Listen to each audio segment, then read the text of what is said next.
Hello friends, അസ്സലാമു അലൈക്കും. Welcome to Sibla's diary. ഞാൻ ഇന്നിവിടെ ബീഫ് റോസ്റ്റിൻ്റെ റെസിപ്പി വീഡിയോ ആയിട്ടാണ് വന്നിരിക്കുന്നത്. ഇൻഗ്രീഡിയൻസ് എന്തൊക്കെയാണെന്ന് നോക്കാം. ഇതിന് വേണ്ടി ഞാനിവിടെ 3 ടേബിൾ സ്പൂൺ മുളക് പൊടി, 1/2 ടേബിൾ സ്പൂൺ മഞ്ഞൾപ്പൊടി, 1/2 table spoon garam masala, 1 table spoon കുരുമുളക് പൊടി, 1 ടേബിൾ സ്പൂൺ മല്ലിപ്പൊടി, 1 ടേബിൾ സ്പൂണിൻ്റെ അളവിൽ വരുന്ന ജിഞ്ചർ ഗാർലിക് പേസ്റ്റും ചേർത്ത് കൊടുത്ത് ആവശ്യത്തിന് ഉപ്പും ചേർത്ത് ആവശ്യാനുസരണം വെള്ളവും ഒഴിച്ചു കൊടുത്ത് നമ്മൾ ഈ മസാല റെഡി ആയിട്ട് എടുക്കുക. ഞാൻ മസാല പ്രിപ്പയർ ചെയ്യുന്ന സമയത്ത് മുൻപത്തെ ഒരു വീഡിയോയിലും പറഞ്ഞിട്ടുണ്ടായിരുന്നു, നമ്മുടെ ആവശ്യത്തിനനുസരിച്ച് മസാല ലൂസ് ആവാതെ വേണം നമ്മൾ വെള്ളം ആഡ് ചെയ്ത് കൊടുക്കാൻ വേണ്ടിയിട്ട്. അത് ശ്രദ്ധിക്കുക കേട്ടോ. ഇനി നമ്മൾ ഈ മസാല ഒരു 2 കിലോ വരെ വരുന്ന ഒരു ബീഫിലേക്കാണ് ചേർത്ത് കൊടുക്കാൻ പോകുന്നത്. അപ്പം എല്ലാം കൂടി നന്നായിട്ട് തന്നെ മിക്സ് ചെയ്തിട്ട് നമ്മളിതൊരു മണിക്കൂർ മാറ്റി വെക്കണം, ഇതെല്ലാം ഈ മസാലയുടെ കൂടെ യോജിക്കാൻ വേണ്ടിയിട്ട്. അപ്പം 1 മണിക്കൂർ നമ്മൾ മാറ്റി വെച്ച് കഴിഞ്ഞതിന് ശേഷം പുറത്തെടുത്തിരിക്കുന്ന ബീഫാണ് ഇത്. നമ്മളിനി ഈ ബീഫ് മറ്റൊരു കുക്കറിലേക്ക് മാറ്റി കൊടുക്കുകയാണ് ചെയ്യുന്നത്. ഇവിടെയാണ് നമ്മുടെ സെക്കൻഡ് സ്റ്റെപ്പ് സ്റ്റാർട്ട് ചെയ്യാൻ പോകുന്നത്. അപ്പം ബീഫെല്ലാം തന്നെ ഒരു കുക്കറിലേക്ക് മാറ്റി കഴിഞ്ഞതിന് ശേഷം ഒരു 1/2 കപ്പ് വെള്ളം നിങ്ങൾ ചേർത്ത് കൊടുക്കുക. ഈ വെള്ളം ചേർത്ത് കൊടുക്കുന്നത് നമുക്ക് എന്തായാലും ഒരു 3 വിസിൽ വരെയാണ് നമ്മൾ ഇതിൽ ഇടാൻ പോകുന്നത്. ഈ വെള്ളം നമുക്ക് ഇത് കഴിഞ്ഞിട്ടും ആവശ്യമുള്ളൊരു സംഭവമാണ്.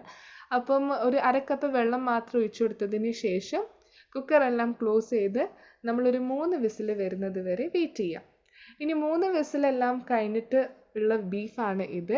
അപ്പം നമ്മൾ ഇനി ചെയ്യാൻ പോകുന്ന തേർഡ് സ്റ്റെപ്പ് എന്താണെന്ന് വെച്ചാൽ ഈ ബീഫും വെള്ളവും തമ്മിൽ സെപ്പറേറ്റ് ചെയ്യാന്നുള്ളതാണ്. അതിനു വേണ്ടി നമ്മൾ വേറൊരു ഫ്രൈ പാനിൽ കുറച്ച് ഓയിൽ വെച്ചതിന് ശേഷം ഈ കുക്കറിലുള്ള ബീഫ് മാത്രം മാറ്റിയിട്ട് നമ്മൾ ഈ ഫ്രൈ പാനിലേക്ക് ഇട്ട് കൊടുക്കുക. ഇനി നമ്മൾ ഫ്രൈ പാനിലേക്ക് ബീഫ് ഇട്ട് കഴിഞ്ഞതിന് ശേഷം നമ്മുടെ ഈ കുക്കറിലുള്ള വെള്ളം നന്നായിട്ട് ചൂടായിട്ട് വറ്റിച്ചെടുക്കുക. അപ്പോൾ ഈ വെള്ളമൊക്കെ നന്നായിട്ട് ടൈറ്റായിട്ട് നമുക്കതിൻ്റെ മസാലയുടെ ആ ഒരു പ്രോപ്പർ ടേസ്റ്റ് നമുക്ക് കിട്ടും. അപ്പം നമ്മൾ ഈ ഫ്രൈ പാനിൽ ബീഫ് ചൂടാക്കി എടുക്കുന്ന സമയത്ത് ബീഫ് റെഡിയാക്കി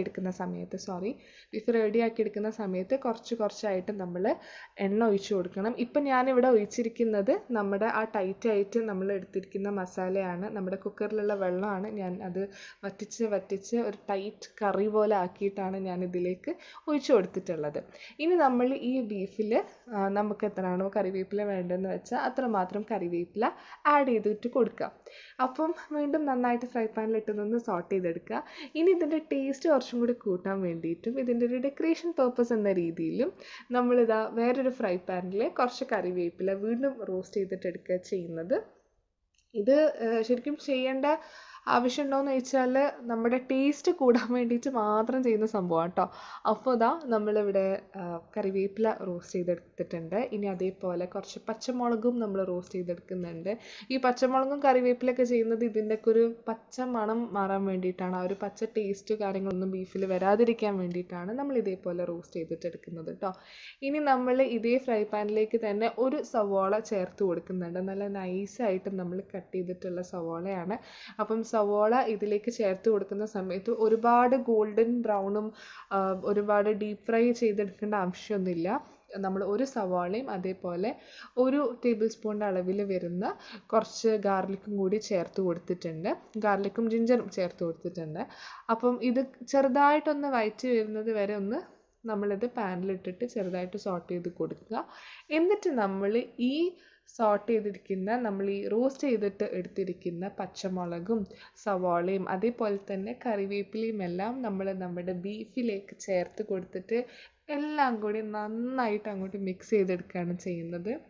ഇത് ഭയങ്കര ഒരു ടേസ്റ്റാണ്. നമ്മൾ ഈ എക്സ്ട്രാ ആയിട്ട് ആഡ് ചെയ്യുന്ന സവാള ആണെങ്കിലും നമ്മൾ ആഡ് ചെയ്യുന്ന കറിവേപ്പിലാണെങ്കിലും പച്ചമുളകാണെങ്കിലും നമ്മൾ ഈ സാധാരണ വെറും ബീഫ് മാത്രം റോസ്റ്റ് ചെയ്തിട്ട് കഴിക്കുന്ന ആൾക്കാരുണ്ടല്ലോ, അതിനെക്കാളൊക്കെ 10 മടങ്ങ് ടേസ്റ്റാണ് ഈ നമ്മൾ സവാള എല്ലാം ഇട്ട് നന്നായിട്ട് മിക്സ് ചെയ്തിരിക്കുന്ന ബീഫ് കഴിക്കുമ്പോൾ നമുക്ക് കിട്ടുക. നല്ല അടിപൊളി ടേസ്റ്റുള്ള സംഭവം തന്നെയാണ്.